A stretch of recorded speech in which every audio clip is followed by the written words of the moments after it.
Hi, this is your intuitive tarot reading for Tuesday the 19th of August. I'm just shuffling my cards here and two have already jumped out, so they want to be seen on this day. And my third card, okay. Right, first thing I'm getting is really strong psychic ability on this day. So you may get a message, you may find you have the answer to something without even trying or knowing where it came from.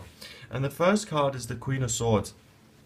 The Queen of Swords can be seen as kind of the evil queen, the harsh one, you know, the ruthless kind of individual. But on this day, she's really indicative of you being able to make a good, solid decision as a result of your psychic and intuitive insights. So please honor that, trust your intuition, and don't doubt yourself. The second card is the Three of Pentacles, and you can see someone working very hard there and being the expert and really being overseen by other people who kind of rely on this person to do the work.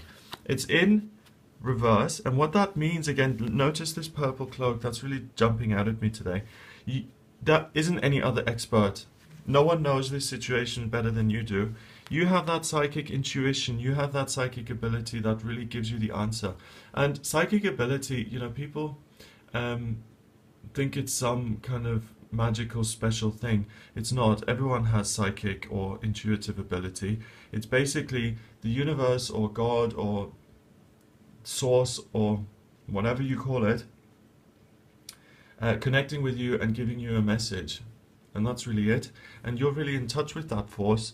And you know, who's more authoritative than the creator? So you can really believe that.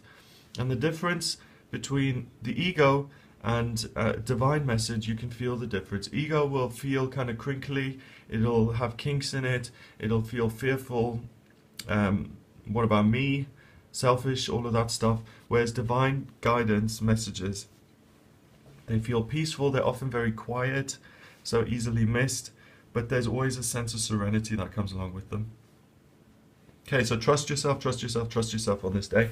The last card is the Seven of Cups, and that's in reverse. Okay, so the Seven of Cups is dreaming about something and not being very focused. And you've got Narcissus here looking into the pool. And the story of Narcissus is that he became so enamored with himself that he kind of you know, he fell in love with himself so much that he couldn't pull himself away and actually starved to death.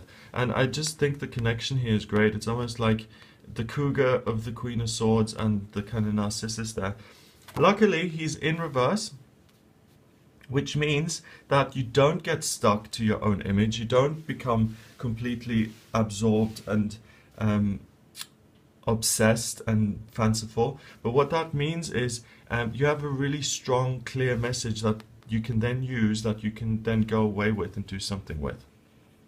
So that's interesting in connection to, you know, the psychic ability that I've spoken about, because often when you do get psychic messages, rather than listen to the message itself, people can say, oh my goodness, I'm intuitive, I'm psychic, and then go off looking at that instead of the message they actually got.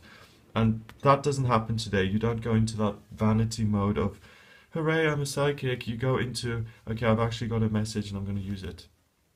So that's great.